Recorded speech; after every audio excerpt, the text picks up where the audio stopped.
il nostro DJI Mini 2 e chissà se il nuovo DJI Mini 3 reggerebbero un impatto di questo genere a 100 km all'ora contro un parabrezza senza distruggersi completamente. Il mio Phantom 3 si è disintegrato completamente in volo stazionario, era fermo e volata via l'elica. Dopo vi faccio vedere il video, come dopo vi faccio vedere lo slow motion 2x e 4x, così che possiate apprezzare i dettagli, perché questo esperimento è molto interessante. Ma perché è molto interessante?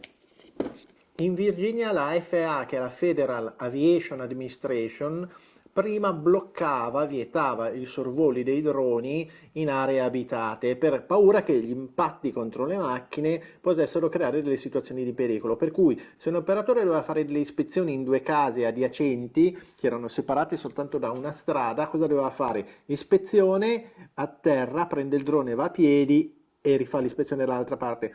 Grazie a questo esperimento qua, in cui ha mandato un Mavic 2 Pro a 100 all'ora, a 62,5 miglia, che sono 100,5 km all'ora, contro il parabrezza di un'auto, velocità relativa vuol dire che non conta tanto se il parabrezza è fermo, il drone va a 100 all'ora, vanno tutte e due a 50 all'ora, il parabrezza è a 20 all'ora, il drone va a 80 all'ora. 100 all'ora può essere qualsiasi situazione.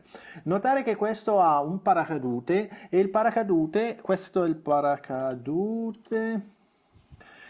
Allora, questo è il Parazero, una società israeliana che fa questi paracaduti che costano 300 euro, se ne 330 euro non è poco, ma su Amazon si trovano dei paracaduti per droni anche 70-80 euro. Poi vi metto sempre tutti i link sotto in descrizione. Nel test che hanno fatto hanno considerato un drone con paracadute, in modo che l'idea è che se il drone si ferma a mezz'aria come motori e cade giù a piombo, non va in testa a qualcuno col paracadute, la discesa viene rallentata. E a questo punto il paracadute, vedete che non c'è più la scatola integra, no? Qua c'era il paracadute, qua il paracadute è già esploso, questo è stato fatto. Il drone ha avuto un problema tecnico, il paracadute è esploso, sta scendendo il massimo di 23 miglia all'ora, macchina 25-35, facciamo 35 più 23 fa 58 miglia, entro le 62 miglia, che comunque sono 100 all'ora, e si spengono le cose per i cazzi loro, il parabrezza non si disintegra ed era questo lo scopo, cioè la cosa che volevano dimostrare è che il guidatore, se il parabrezza ti si disintegra in faccia, magari vai contro un'altra macchina, un pedone, un cane, un bambino, cioè fai veramente dei danni. Se invece il parabrezza, come in questo caso, ti resta integro, quindi c'è il momento che probabilmente ti irrigidisci, ma poi vedi, non succede niente, si spera che freni oppure vai dritto nella tua traiettoria rettilinea uniforme, no? E quindi ha dimostrato che non si disintegra e ciò ha permesso alla FAA, Federal Aviation Administration, di permettere delle assicurazioni per usare il drone su zone trafficate dentro la città, ovviamente non in autostrada dove vai a 100 all'ora solo te di macchina, quindi la somma delle velocità diventa insostenibile. Nei commenti del video originale, di cui vi metto il link in descrizione, si nota che la gente dice ma questo è fermo, e in effetti vedete che le eliche, va bene con uno slow motion, ma le eliche non stanno girando, ok?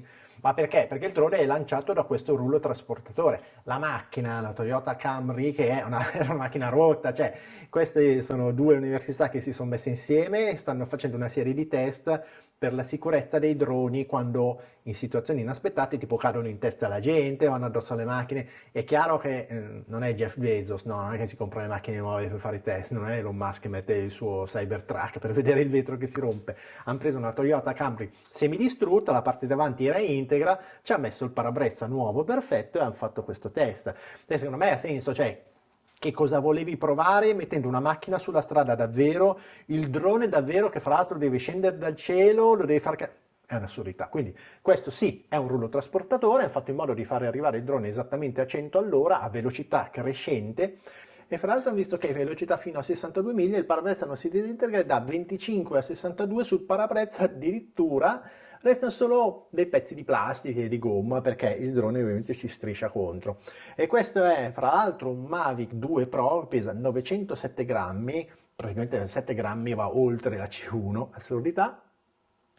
E invece il DJI Mini 2 come il DJI Mini 3 che sta per uscire sono sotto i 250 grammi, quindi viene a pensare che questo esperimento è più che esaustivo per un DJI Mini drone e quindi si potrebbe pensare che queste considerazioni sono più che valide. Ma quando ho visto questo video ho pensato, il mio DJI è esploso da solo, adesso ve lo faccio vedere.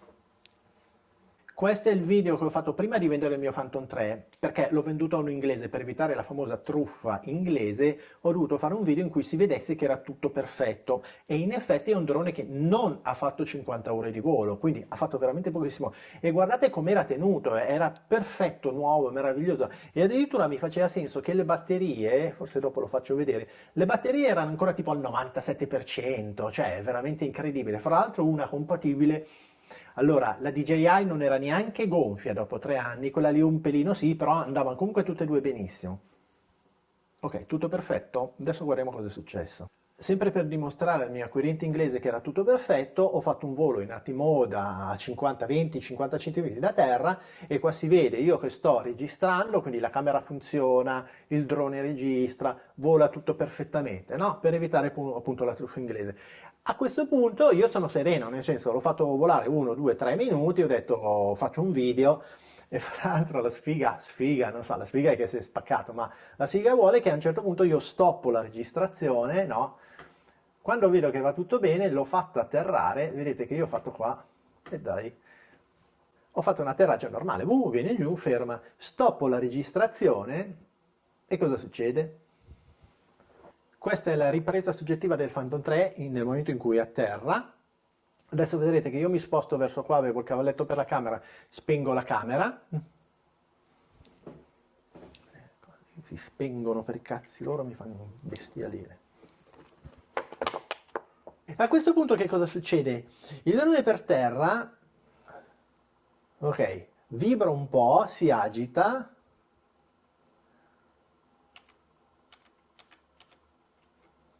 Uh, avete visto che si è ribaltato? Cioè, cos'è successo? Praticamente l'elica, adesso vi faccio vedere il danno. Poi vabbè, ha vibrato un po'. L'elica, quest'elica qua, è venuta via dalla sua sede. Siccome il motore tira verso l'alto per sollevare il drone, la plastica era completamente crepata, al punto che l'elica, con la sua forza naturale di spinta verso l'alto, è uscita dalla sua sede. Il drone è iniziato ad andare un po' fuori di testa. Marco, mi è stato scritto, è andato in panico, invece di spegnere ha dato gas. Poco, però quell'attimo di paura, per cui il drone poi si è ribaltato, avendo più potenza, ma con un'elica che non riesce a tirare, era attaccata solo con il filo. E poi guardate cosa succede qua. Questo è il motore che è venuto via, ma se guardate anche i supporti degli altri motori, si nota che avevano tutti delle crepe. Cioè, questo è un drone che non ha... Guarda qua! Era quasi rotto anche questo, cioè, ma se in alto viene fuori un danno questa roba qua, perché ovviamente questo viene giù a picco. Magari viene giù rallentato perché comunque i motori, non essendo andato contro un albero, i motori restano attaccati col filo, magari un po' rallentano. Però non va bene, cioè io quello che dico, questo è un drone che aveva 3 anni di età, per carità, ma ha volato pochissimo, non ha preso botte, e non si può crepare la plastica così. Allora io spero che, sono sicuro che il Mini 2, ma soprattutto che il Mini 3, cioè loro man mano che fanno dei droni nuovi, abbiano una qualità delle plastiche più elevata di questa, perché questa esperienza non è stata una bella esperienza.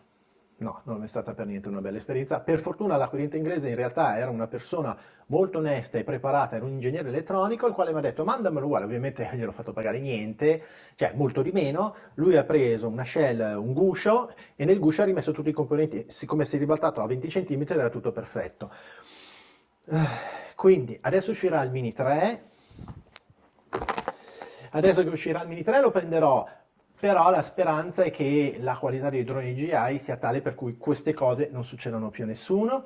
E sull'osservazione, adesso sul mio canale ci sono tanti di voi che stanno commentando, i sensori sono solo davanti e solo dietro. Sì, probabilmente non ci saranno sensori laterali. Se questi sensori avessero una camera abbastanza wide angle, con uno davanti e uno dietro che sono wide angle, in realtà potrebbero, però sto facendo tecnologia che non è il mio scopo.